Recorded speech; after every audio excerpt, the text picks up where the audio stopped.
Dalawa ang bahagyang nasugatan na yon matapos tumama ang drone ng Hezbollah mula Lebanon, malapit sa hangganan.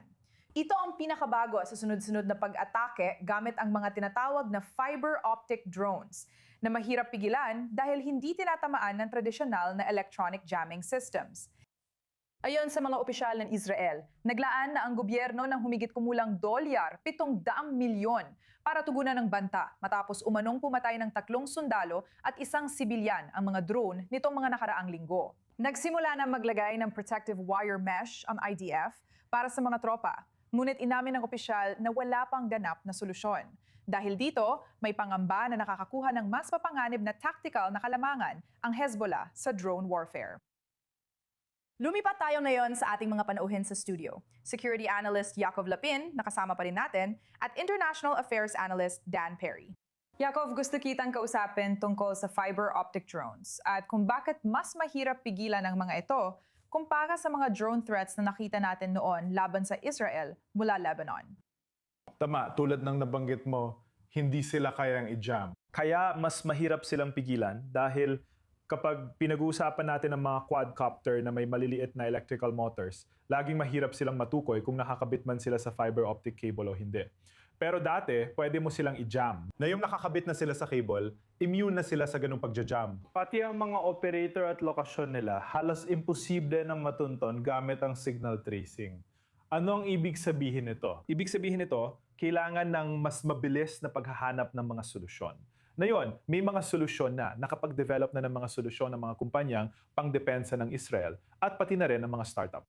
Sa tingin ko, makikita na natin ang mga solusyon sa labanan sa loob ng ilang linggo o buwan. Kasama rito ang mga interceptor drone, mga drone na o-operate ng IDF na maaring bumangga o mapaputok sa mga drone na ito. Kasama dito ang computerized gun sight na pwedeng ikabit sa squad. Pwede kang magkaroon ng 1 o 2 sundalo na may computerized gun sight na tiyak ang tama kapag nakita ang target. Pwede ring may laser o machine gun na nakakabit sa mga sensor. Ngayon, mahalaga na rin ang mga sensor. Hindi nakikita ng radar ang mga drone dahil maliit sila. Pwede kang gumamit ng optical o acoustic sensors. Umiral na ang mga yon pero mahalaga na mapabilis ang proseso at mailabas agad sa battlefield at maging operasyonal.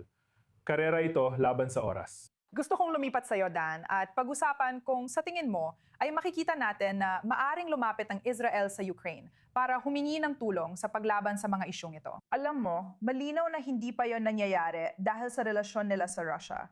Pero posible bang magbago na ngayon? Sa palagay ko, posible yon. Kahit sabi ni Yakov na may maraming kontrahakbang, may mga bahagi pa ring mahirap depensahan. Maasahan nating lalong sa salimuot at magiging mahirap matukoy at mapigilan ang mga drone habang bumababa pa ang presyo. Bahagi ito ng pangunahing asymmetric warfare, kung saan ang mga grupong jihadist, mga hindi estadong aktor, at maging mga estadong aktor na may limitasyon ay nakakalika ng napakalakas na kakayahang umatake kahit maliit lang ang puhunan. Ang bagong doktrina ng seguridad ng Israel ay nakatuon sa pagpigil sa kalaban na magkaroon ng kakayahan. Pero kapag napakamurang makuha ang mga kakayahan na yon, malaking problema yon. Ngayon, ang kalamangan ng Israel, syempre, ay isa ito sa mga nangungunang technological na superpower sa mundo. At isa rin ito sa mga high-tech na laboratorio ng buong planeta. Kaya maaari mong asahan na ang Israel sa pamamagitan ng mga startup, pamumuhunan ng gobyerno at ng madalaking kumpanya ng defense tech na matagal nang umiiral ay makakahanap ng mga sagot.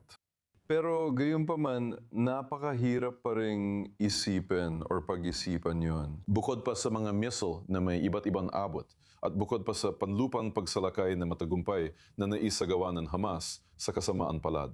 Oktubre 7. Ngayon, may posibilidad na magkaroon ng mga drone na magiging parang maliliit na bagay. Baka magiging parang lanaw na sila balang araw. May episode sa Black Mirror na ganoon. At sa tingin ko, mga 5 taon na lang bago mangyari yon. Ang Ukraine ay namumuna rito dahil sa pananailanan at isa sa 3 pamunahing pinunong hudyo ng pamahalaan sa mundo. Sa palagay ko, gusto rin niyang maging kaibigan ng Israel. Pero pinanatili ng Israel ang distansya nila dahil sa maaring hindi matalinong pag-iwas na galitin masyado ang Russia. At anong napala ng Israel? Ang Russia ay kakampi ng Iran. Nakikita ko, lalo na si Zelensky ay nag-Middle East tour at binisita halos lahat ng mahalagang bansa, maliban sa Israel, na ang pag-aayos niyon, bukod pa sa $700 milyong na pamumuhunan, ay mapag-uusapan. Sige, kailangan natin maghintay at tingnan kung ano ang mangyayari.